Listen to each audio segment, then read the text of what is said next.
Welcome back. I've got a special treat installed today. I'm going to be trying my hand at making some Corn Flakes Whiskey.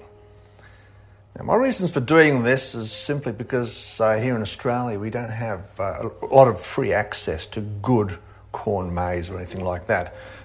We have to get feed grade corn, and then that's obviously not going to be the best quality, and it's relatively hard to get, and it's all in a very poor condition. So after researching on the internet, a lot of people have been trying their hand at making Corn Flakes Whiskey, and I think it's really exciting. I'm going to give it a go. Corn Flakes Whiskey, as long as there's no preservatives and no added flavours or anything like that, as long as it's just 100% cornflakes, there shouldn't be a problem. So the first step I'm going to be doing it in 2 stages. Now, the recipes I've been having a look at on the internet basically say that you can either bring it up to a certain temperature, add your amylase and then do it, or you can boil it, add your amylase, or add something like this whiskey Distillers Yeast, which actually has an amylase compound or enzyme in there, which actually works at a different temperature. So I'm going to use both of those. I'm going to use the amylase enzyme, which is going to work at, 68 degrees C or 155 degrees F. And this one works at 28 degrees C or 82 degrees F. So first off, it's going to be a long process, as you can see from my grinder here. I've got to actually combine these 3 750 gram boxes of cornflakes down into a very fine powder. So I'm not going to bore you by doing that while you're watching, so we'll come back to that after I've done it. Right, the grinding's done. I've done the hard grind for you. I've got 3 750ml packs of cornflakes all ground up into a very fine powder in some cases, and that's going to make it easier to actually be absorbed by the boiling water, which, by the way, I actually have 10 litres of water on the boil at the moment. Now, that's obviously to add this to. Now, it's worthwhile mentioning too, some of my other videos, I've had comments from people stating that they've had bad luck with certain different mixes that they've actually been doing, and I asked questions and we elaborated the fact that they may be using contaminated water. Now, don't laugh at that. It's actually surprisingly easy for that to happen. If you use standard tap water, it could be laden with chlorine and other chemicals. That could actually slow down or stop the yeast distillation process. I actually proved in my place here, using tank water, that that was actually contaminated as well, obviously from leaves and birds on the roof and stuff like that. So I'm using filtered water, I'm using filtered spring water. I'm going to be using it for the boil and also for the distillation or when it's actually just fermenting. Important to do that. So it's worthwhile noting that most of the recipes that I've actually seen for Corn Flakes Whiskey, they use 750 mils of cornflakes ground up to a powder or a very, very fine dust, and they use 4 kilos of sugar. And I'm actually using 3 times more cornflakes than most of the recipes I saw. And the main reason for that is to try and get it up to a stronger specific gravity level, so I'm going to get a reasonable quantity of alcohol from my batch. I may add some sugar to it later on. I'm not sure yet. I'll make that decision a bit later on. But there's 2 stages I'm going to be using this for. The first stage is adding this to boiling water and using the amylase enzyme, which reacts with with 68 degrees centigrade or 155 degrees, that amylase. And the other substance I'm going to be using is the Distillers Yeast. This has an amylase enzyme in it, a different one, which actually works at 28 degrees centigrade or 82 degrees Fahrenheit. So I'm hopefully going to be using it to try and attack the amylase alpha and amylase beta components of the mix. So we'll see how that goes. I'm going to assess it later on when it's finished its boil to make sure I've got it done as far as possible. Get a spoonful of that. I'll drop a few drops of iodine in there, and if it turns pitch black, it's been processed and it's worked to its fullest potential. So we'll then make the decision whether or not we use sugar or not. But right now I'll just leave it for the meantime. As soon as the water's finished boiling, I'll reactivate the camera. I'll put the camera over there in the general area so you can see me doing it, and we'll have a bit more of a chat as we add the cornflakes to the boiling water. Well, we reached the boiling point of water. I forgot to turn my camera on, which is a no-no for me, but anyway.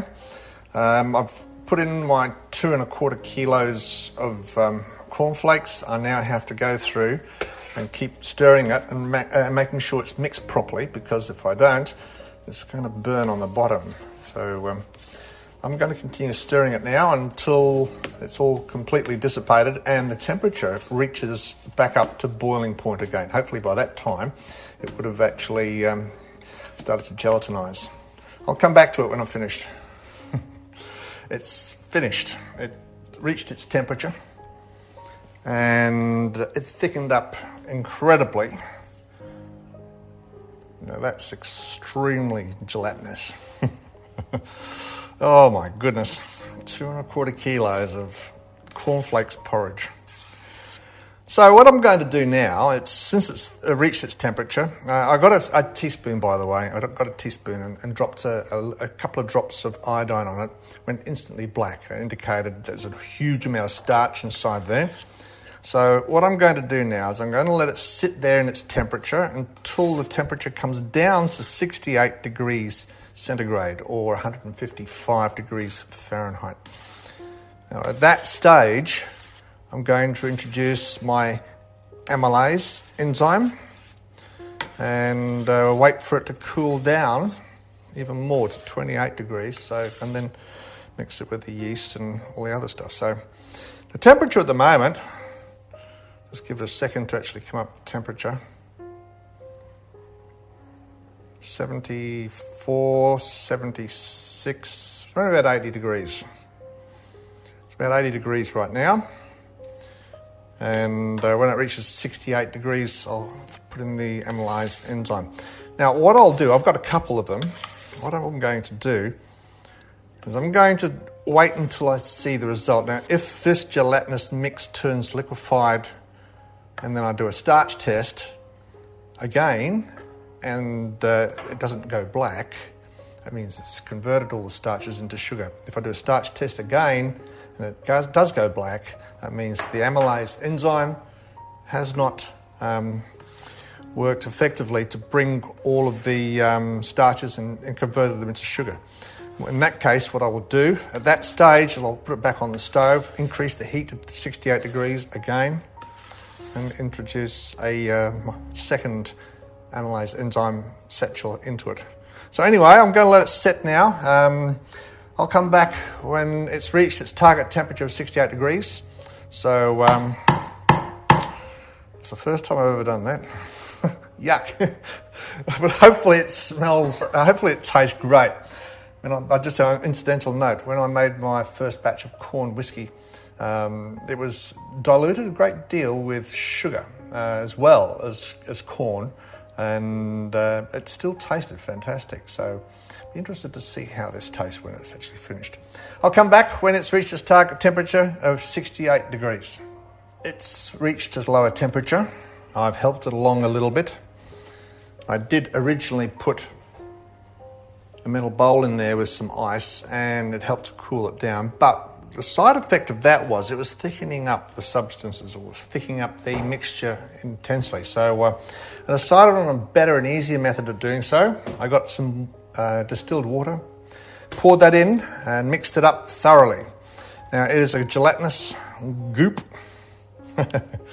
but it's now down to the target temperature. I'm going to just double check that again, down to target temperature, and we're looking for 68 degrees. So it's jumping up to 63, 64, 65. It's at the target temperature. So that's good. So what we're going to do now is carefully balance that spoon there. I'm going to put one satchel of Amylase enzyme in there. Now, I don't know whether this is going to be sufficient to do all of that.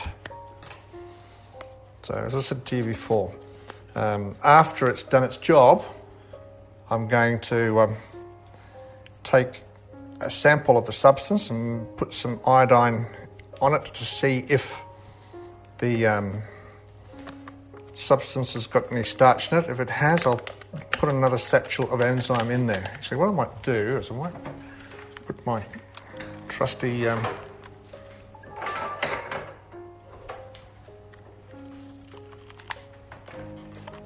camera.